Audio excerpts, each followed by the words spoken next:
Vamos a hablar de la situación económica de Aragón, de la comunidad autónoma, después de conocer la auditoría que presentó ayer la DGA y con las medidas que el Gobierno ha anunciado que prevé instalar para paliar un poquito la situación. ¿Qué lectura, Salvador, haces de esta auditoría, de esta situación económica? Bueno, yo creo que en primer lugar es que no haya habido precipitación desde la toma de posesión de este nuevo Gobierno, en la medida que han tomado un tiempo para ver cómo están las cosas, hacer el análisis, el diagnóstico y a partir de ahí ver qué medidas se pueden tomar, ¿no? Hablan de un déficit de 900 y pico millones. Bien es cierto que existe, a mi modo de ver, no solo aquí en Aragón, es bastante costumbre, cuando se están elaborando presupuestos, yo creo que no se está teniendo en cuenta un poco las tendencias. O sea que no solo es la situación que depara ese escenario del 31 de diciembre del 2011, sino que como se van a elaborar presupuestos del 2012, habría que ver qué escenario podemos tener de ingresos, ¿no? En la línea que sería aconsejable que cuando se tomen medidas se contemple ese escenario para evitar, y la realidad es que el escenario, nosotros en ADEA estamos recogiendo ahora, vamos a hacer público la semana próxima el indicador de opinión de cómo ha ido el trimestre pasado y cómo se ve el próximo trimestre. Y la verdad que las noticias no son buenas. El problema es que quizás hay que descender más a qué significa ese déficit, porque claro, hablamos 900 millones de euros de déficit. Hombre, si habláramos en pesetas, casi hasta nos asustaríamos más porque son cifras tan grandes que realmente nadie se hace a la idea de lo que significan de verdad. El problema es que ese déficit, por mucho que hayan dicho ahora que sí que se va a mantener cosas indispensables como son las nóminas, la educación, la sanidad, pero eso es respecto a unas partes de esa educación, de esa sanidad o de otra, pero habrá proveedores que seguirán sin cobrar, habrá pues una serie de puntos que realmente ese déficit es facturas que están sin cobrar y que se tenían que haber cobrado por parte de alguien que ese dinero no lo va a percibir. Y el tema es que cuando llegue el 31 de diciembre no va a ser borrón y cuenta nueva y empezamos, es que 2012 lo vamos a empezar ya con ese déficit o con lo que se llegue hasta final de año. Entonces la situación es que en 2012, pues no sé cómo lo van a hacer, pero habría que intentar dentro de lo máximo posible no acabar sin déficit, sino acabar sin déficit y encima recuperando parte, porque si no es algo que se va a ir acumulando. Y esa es la situación de verdad, o sea, ver hasta qué punto, o bajando con los pies en el suelo, de verdad qué es lo afectado en ese ámbito.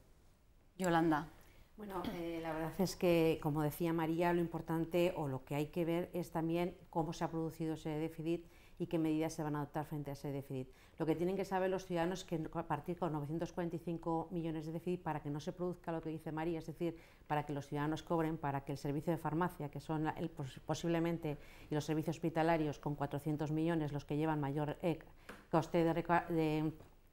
de retraso, cobren el 1 de enero del 2012. Eso significa que en los próximos presupuestos hay que consignar esos 945 millones o 946 o 942, porque esto evidentemente es una previsión. Pero lo que realmente preocupa es que ese déficit ya se había producido o ya era evidente el 31 de junio. Sí que es verdad que mientras estábamos esperando esta auditoría, mientras el Gobierno no ha tomado ningún tipo de medidas, porque estábamos esperando la auditoría. Una vez que tenemos la auditoría, ahora estamos viendo las dos primeras medidas que se hemos anunciado, que me imagino que nos podrán corroborar. Estamos hablando de la congelación de los salarios de los empleados públicos, que una vez más ya hay que recordar que a esos empleados públicos se les bajó el salario hace un 5%, que el Partido Popular además estuvo de acuerdo. Vuelve a repercutir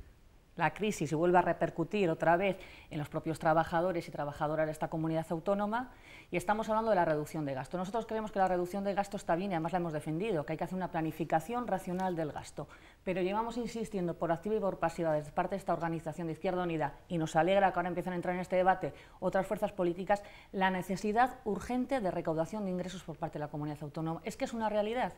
porque sin recursos económicos no vamos a poder mantener no servicios esenciales, que entraremos en ese debate, que a mí me parece preocupante, sino que hay que hablar de servicios públicos de calidad, de garantía, porque el esencial luego le podríamos poner, no sé en dónde se puede poner el baremo de qué consideramos esencial o no, de educación, de sanidad, de políticas sociales, esas cosas hay que hacerlas con dinero y se necesita tener recursos, y los recursos económicos en una comunidad autónoma se hacen por la vía de ingresos y por la vía de los impuestos. Los mediadores han pedido a la banda el cese de la violencia. La izquierda abertzale ha hecho suyos esas declaraciones. ¿Cómo valoráis este encuentro, Patricia?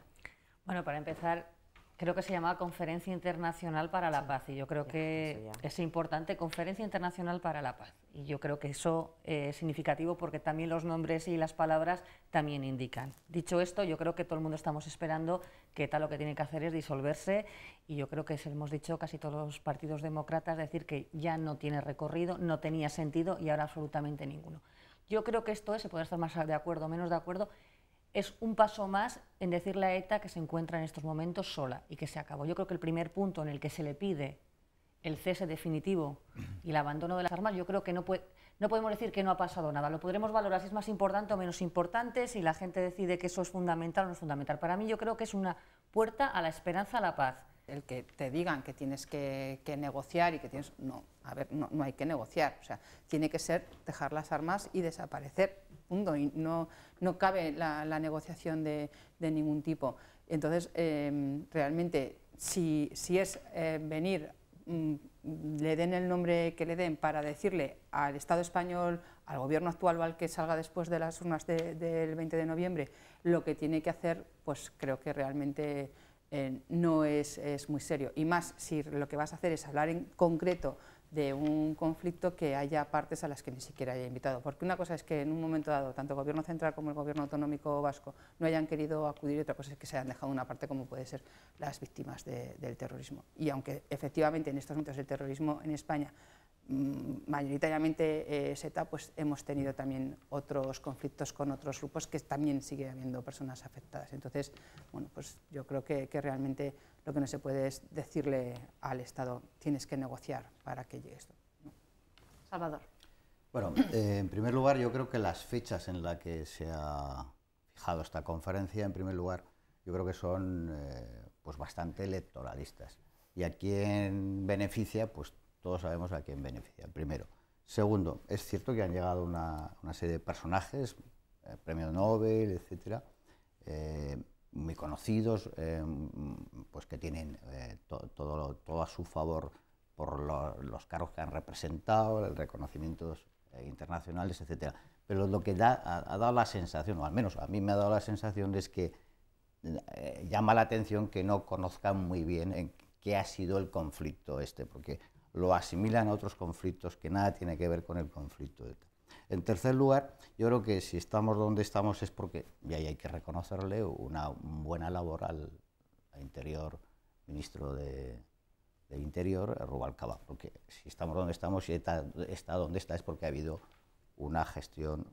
positiva por parte del Ministerio y por parte de las fuerzas de seguridad del Estado. A mí esto de la Conferencia Internacional por la Paz para solucionar el problema de ETA me suena a total pantomima, y lo siento por las personalidades que han podido acudir al País Vasco para hablar sobre la paz, porque es que yo puedo entender que puede haber conflictos de carácter de que unos luchen contra otros y tengan algún problema respecto a la soberanía o respecto a lo que estimen oportuno, pero es que aquí estamos hablando de unos delincuentes. ETA es un grupo terrorista, delincuente, que no tiene razón de ser, porque se supone que lo que buscaba era autodeterminación, libertad del País Vasco, la libertad y democracia en el País Vasco. Yo creo que si hay un problema de libertad y democracia en el País Vasco es porque realmente existe ETA en el País Vasco y en toda España. Esa es la primera cuestión. Entonces, claro, a mí que vengan unas personas y le digan a ETA que tiene que dejar las armas, perfecto, pero que le digan que tenemos que entrar a dialogar con la banda terrorista ETA, pues uno ya se plantea evidentemente esa conferencia internacional a qué ha venido. Ha venido a respaldar las tesis de los terroristas, porque esa es la tesis que han estado negociando y que han estado planteando fundamentalmente el grupo ETA. Yo creo que ETA ha tenido pues las fuerzas y cuerpos de seguridad del Estado está acorralada. Si la sociedad, había una unidad en todo el ámbito de la sociedad de que no es una lacra y que por tanto no defiende ningún derecho, podríamos decir, reconocible desde el punto de vista del Estado, es lo que realmente le está acotando, y esta conferencia internacional ha venido a dar en cierta medida, con esa necesidad de diálogo, pues una cierta, podemos decir, alas a su propia posición. Nosotros no hemos acudido como partido, no quisimos, propusimos que no fuera ni el Estado ni tampoco la comunidad autónoma vasca y el gobierno vasco, pero también lo que realmente no puede haber una conferencia nunca, ni se hable de ETA si no están las víctimas. Y por eso, evidentemente, yo, perdonad la expresión, pero creo que por muchas personalidades ha sido una verdadera pantomima que espero que no se vuelva a repetir en ningún aspecto.